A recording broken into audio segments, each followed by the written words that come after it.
As you can tell from this video's title, today we're going to talk about how to think your way to freedom. Now, of course, it is not that simple, but it basically means how to think in a way that allows you to make the positive changes in your life that you want to make.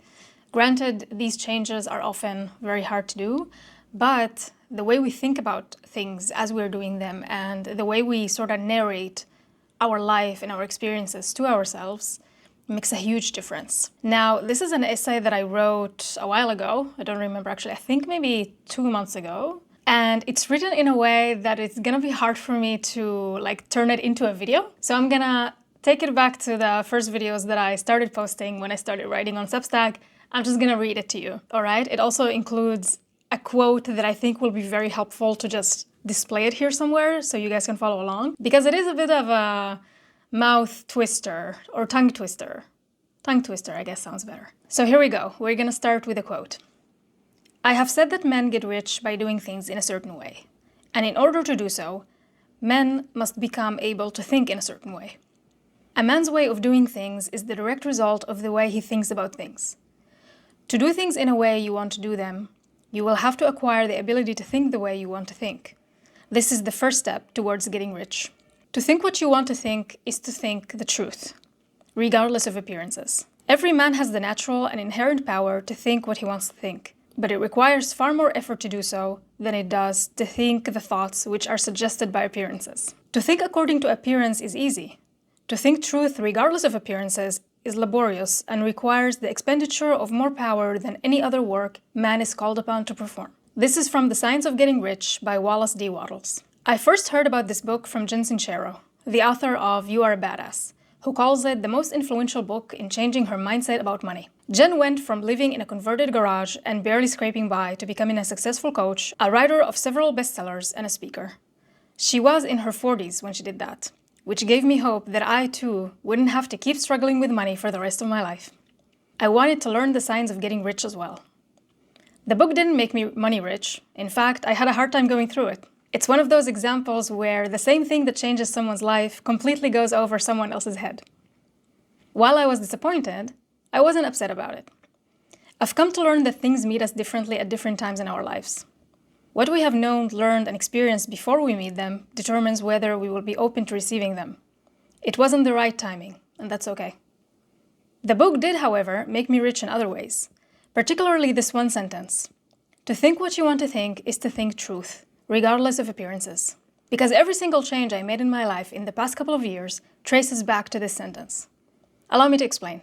I grew up in a small town where women didn't have the same freedom that men had. Men could wear tank tops and get tattoos. Women couldn't.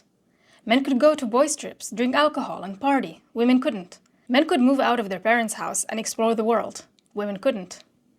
Women were always watched and critiqued. They were expected to be polite, graceful, put together, and conform in order to be appealing to men. Because women had a very clear mission they were supposed to fulfill: get married and have kids. They got some recognition if they also had a degree and a career, but those didn't matter if they didn't have a husband and kids. They'd still be considered a failure, a disgrace to their families. This discrepancy angered me from a very young age. I didn't understand why men could do things that women couldn't, why they were encouraged to build careers and aim high and be someone, and all women were supposed to be was find a man. Pardon me, have a man find them. And reproduce. When I asked my dad why things were the way they were in my community, the answer was simple. Because this is how things are. That just made me more angry. Now, to be fair, my objection and desperation to change the status quo didn't come from nowhere. I was a voracious reader, and every single book I read opened my eyes to different ways of living, different ways of thinking, different ways of being. I learned that in some parts of the world, women had other choices, their own choices.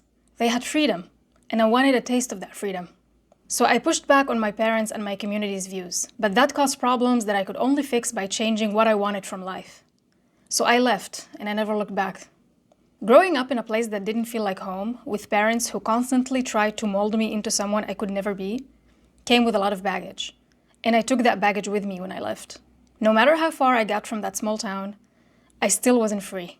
My mind was filled with contradicting messages from the person I wanted to be and the person I was told I was. They were constantly fighting, and I was often caught in the middle, paralyzed.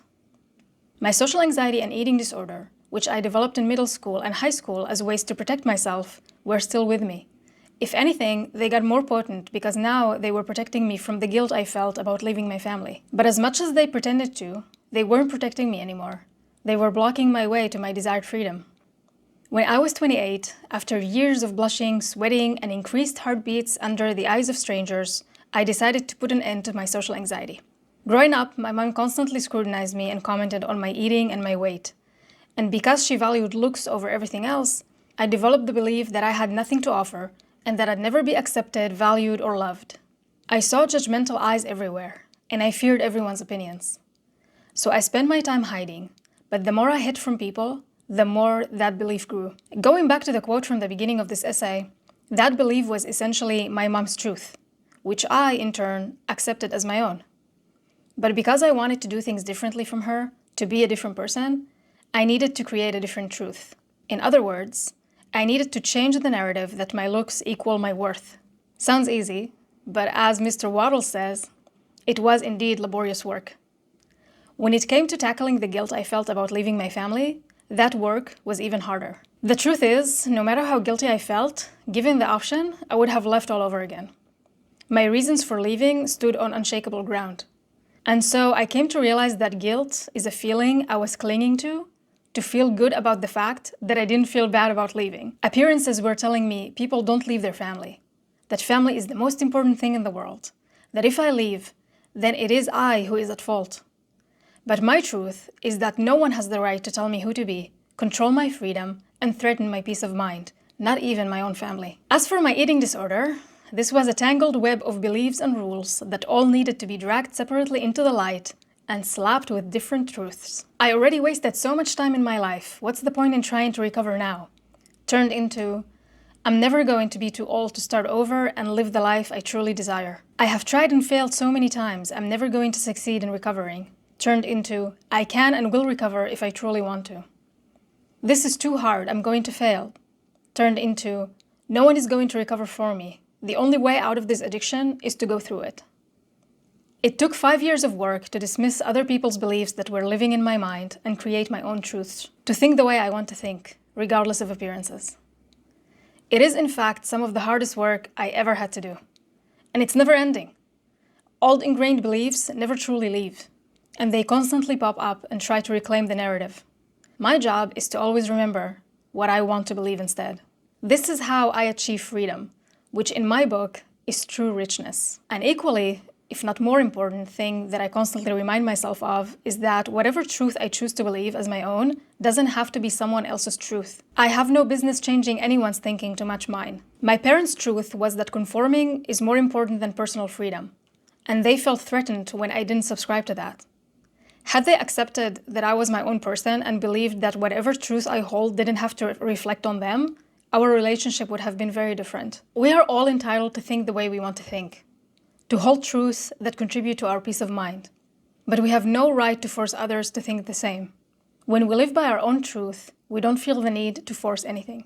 Thank you so much for sharing your time with me. If you would like to read this article, you can find it on my Substack along with all the other essays and articles that I write. Every single video on this channel was an article first. I usually publish my articles way before they turn into videos, so if you want to keep up with them, you can head on to my Substack. The link is in the description. Also, I would like to announce that I started to build a community. This is something that I think everything that I've been doing in the past couple of months has been leading up to it without me realizing it. And the other day, I think it was following Easter vacation, when I took time off a bit from writing and stuff, that I was really thinking about like what fills me up right now in my life. And I realized that writing is a huge part of it, especially like writing my truth and like sharing my thoughts and beliefs without any filters and without trying to be someone who I'm not. Who knew, right? The truth can set you free. And the other thing was this support group that I'm hosting in Berlin. So if you guys don't know, I host a support group for women who are struggling with binge eating and bulimia. We usually just get together and talk, if either about our addiction, sometimes not. It's just a space for people who get each other without having to explain. And yeah, I'm so grateful for this group because I've met who I consider to be a very great friend right now. And everybody has their own perspective and their own story, and there's just a lot to learn from each other. And I just realized how much I love talking to people and learning from them. And I've been joining different communities also around the city, also online, just to be around people more. I think I mentioned in one of my articles, I'm not sure if it's a video yet, how much I was craving community and connection to people, but I've never really allowed myself to get close to people. And now that I am allowing myself and I am putting myself out there, I'm just realizing how much I love being in the company of people.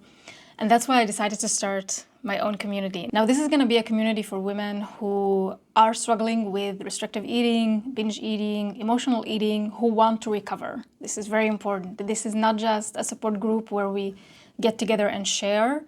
It's more geared towards recovery.